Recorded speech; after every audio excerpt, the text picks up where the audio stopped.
Hello बच्चों, स्वागत है हमारे यूट्यूब चैनल कॉन्सेप्ट सिग्मा में। मैं किशन यादव और आज हम क्लास 9th का मैथ चैप्टर नंबर 3 के दो उदाहरण करने वाले हैं, उदाहरण नंबर 1 और 2। इससे पहले इस चैप्टर से जुड़े इंपॉर्टेंट चीज़ें मैंने आपको बता दिया है इंट्रोडक्शन वाली वीडियो में, और उस चैप्टर में इंट्रोडक्शन में जितना भी चीज़ें मैंने आपको बताया है उसी का यूज करते हुए इस दोनों एग्जाम्पल को सॉल्व करेंगे। और जिन बच्चों ने वो वीडियो नहीं देखा है वो जाके पहले वो वीडियो अटेंड कर लीजिए, जिससे कि आसानी होगा समझने में। डिस्क्रिप्शन बॉक्स में लिंक मौजूद है, आप वहां से डायरेक्ट क्लिक कर सकते हैं उस पर। तो चलिए, आज का जो हमारा क्वेश्चन है वो उदाहरण 1 है और 2 है। इसमें क्या पूछा गया है इसी को सॉल्व करेंगे। ठीक है, ध्यान से देखेंगे आप कि क्या क्या पूछा गया है। उदाहरण कहा गया, आकृति 3.11 को देखकर निम्नलिखित कथनों को पूरा कीजिए। आकृति ये रहा आपके पास, ये जो ग्राफ। अब इस ग्राफ में कहा गया है, पहला क्वेश्चन, कि बिंदु बी का भुज और कोटि क्रमशः डैश और डैश है, अतः बी के निर्देशांक डैश कॉमा डैश है। कहने का मतलब यह है कि इस आकृति को देखकर आप बी का भुज बताइए, उसकी कोटि बताइए और उसका निर्देशांक बताइए। मैंने आपको कहा था कि एक्स अक्ष पे जितनी भी बिंदु है वो भुज कहलाती है और वाई अक्ष पे जितनी भी बिंदु है वो कोटि कहलाती है। ठीक है, तो ध्यान से देखिए बी का भुज कितना होगा। बी का भुज कितना होगा? बी तो यहां रहा आपके पास। बी का भुज का मतलब है कि एक्स अक्ष से बी किसके सामने है, तो ध्यान से देखो, एक्स अक्ष से बी 4 के सामने। तो बी का भुज कितना? बी का भुज हो जाएगा 4। बी का भुज कितना? 4। तो यहां भर देंगे आप 4। इसी तरीके से बी का कोटि पूछा जाए तो वाई अक्ष से देखो बी कितने दूरी पे है, तो वाई अक्ष से ये 3 की दूरी पे है, यानी कि 3। ठीक है, तो बी का कोटि हो गया 3। अब कहा गया निर्देशांक बताइए, तो निर्देशांक आप जानते हैं, निर्देशांक का मतलब क्या है कि भुज और कोटि दोनों को मिलाकर, यानी कि यहां लिख दोगे 4,3। ठीक है, ये हो गया। बढ़ते हैं नेक्स्ट क्वेश्चन, दूसरे पे। कहा गया एम के निर्देशांक, एक्स निर्देशांक और वाई निर्देशांक, यानी कि वही एक्स वाला भुज होता है, वाई वाला कोटि होता है, वो लिखिए। अतः m के निर्देशांक भी लिखिए। ठीक है, तो m कहाँ है उसको देख लो। m यहाँ है। m x अक्ष से -3 पे है। x अक्ष ये रहा आपका, इस पे कहाँ पे है? -3 के सामने। तो x अक्ष वाले में -3 भर देंगे। और y अक्ष से देख लो किस पे है? y अक्ष से है 4 के सामने। तो y अक्ष में आंसर आ जाएगा 4। y अक्ष में क्या आंसर आ जाएगा? 4। अब दोनों के निर्देशांक आपको पता ही है, पहला और दूसरा, यानी कि x अक्ष वाला फिर y अक्ष वाला। तो -3 कॉमा लगा है 4, -3 कॉमा 4, यहां भी है 4 कॉमा +3। आगे तीसरे पे बढ़ते हैं। L के निर्देशांक, x निर्देशांक, y निर्देशांक, सेम क्वेश्चन। L देख लो कहां पे है, L यहाँ पे है। L में x अक्ष, x कौन सा? ये वाली लाइन, x अक्ष से 5 के सामने है, -5। x अक्ष से -5 के सामने, तो -5। y अक्ष से देख लो L किसके सामने है? y अक्ष ये रहा, और यहां से देखोगे ध्यान से तो ये 4 के सामने आ रहा है। किसके सामने आ रहा है? 4 के सामने। तो इसमें भर दो 4, जो कि -4 है, -4। ठीक है, तो इसके निर्देशांक क्या बनेगा? -5 कॉमा -4, -5 कॉमा में -4। ठीक है, इसी तरीके से आगे बढ़ते हैं चौथे पार्ट पे। इसमें s के x निर्देशांक, y निर्देशांक। s बिंदु ढूंढ लो, s कहाँ पे है? s यहाँ पे है। s के x यानी कि भुज, भुज का मतलब क्या? x अक्ष से, x अक्ष से किसके सामने है? 3 के सामने।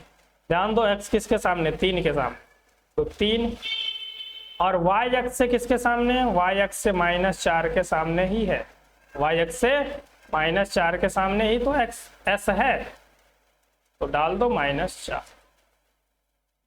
ठीक है, तो इसके निर्देशांक क्या हो जाएगा, निर्देशांक 3, -4, तो लिख दो 3, -4। ये आपका पहला एग्जाम्पल होता है कंप्लीट।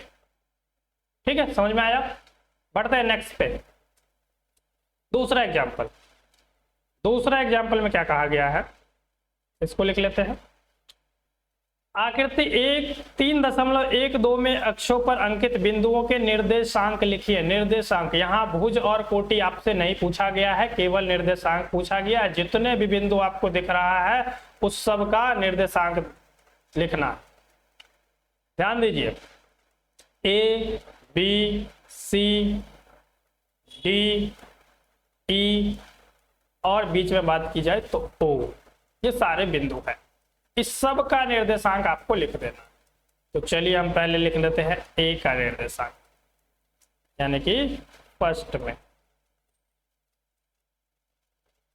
ए का निर्देशांक।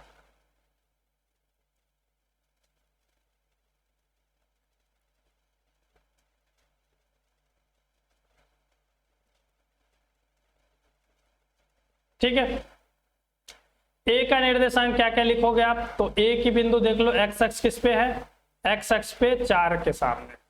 और वाई अक्ष से देखोगे, वाई अक्ष से, वाई अक्ष तो यहां से शुरू हो रहा है यानी कि 0 है, तो आप ए का निर्देशांक 4,0 लिखोगे।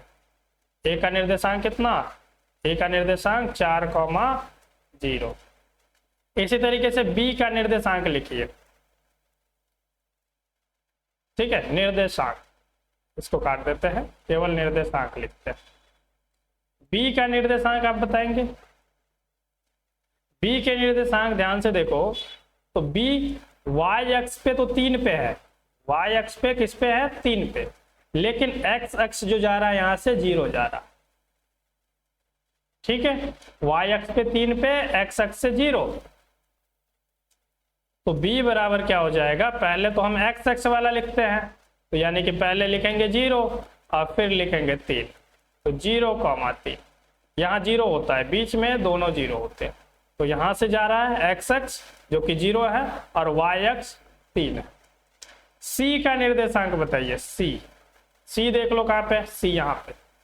सी के निर्देशांक यदि आप बताते हैं तो एक्स अक्ष से देख लो कहां पे है, -5 पे, और वाई अक्ष से देखोगे तो वाई तो यहां से आके नीचे 0 हो गया और इधर 0 के सामने, यानी कि -5 जो एक्स अक्ष का है और 0 जो वाई अक्ष है। हमेशा एक्स अक्ष वाला पहले लिखा जाता है। तो ये हो गया सी का निर्देशांक। इसी तरीके से डी का निर्देशांक पूछा जाए, डी का बताइए। डी जो है ध्यान से देखोगे तो एक्स से तो इधर से आया, एक्स यहाँ 0 है और 0 के सामने 0 ही रहेगा, और y अक्ष पे देखा जाए तो -4,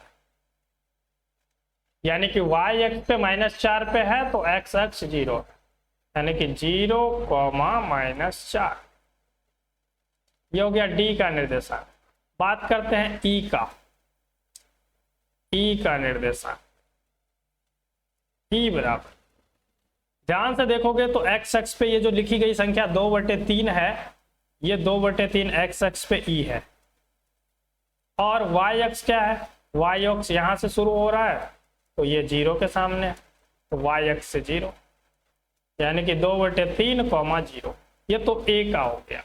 यदि मैं बात e का हो गया, लास्ट बिंदु o की भी बात कर ले तो o दोनों रेखा का जहां काट रहा है o, तो o का क्या हो जाएगा, 0,0, दोनों 0, और इसको मूल बिंदु भी कहते हैं। क्या कहते हैं, मूल बिंदु। ठीक है, इसको मूल बिंदु भी कहते हैं। तो इस तरीके से दूसरा एग्जाम्पल भी आपने कंप्लीट कर लिया। समझ में आया। हमेशा एक्स अक्ष वाला पहले लिखना है, वाई अक्ष वाला बाद में लिखना है। एक्स अक्ष वाले को भुज कहते हैं, वाई अक्ष वाले को कोटि कहते हैं।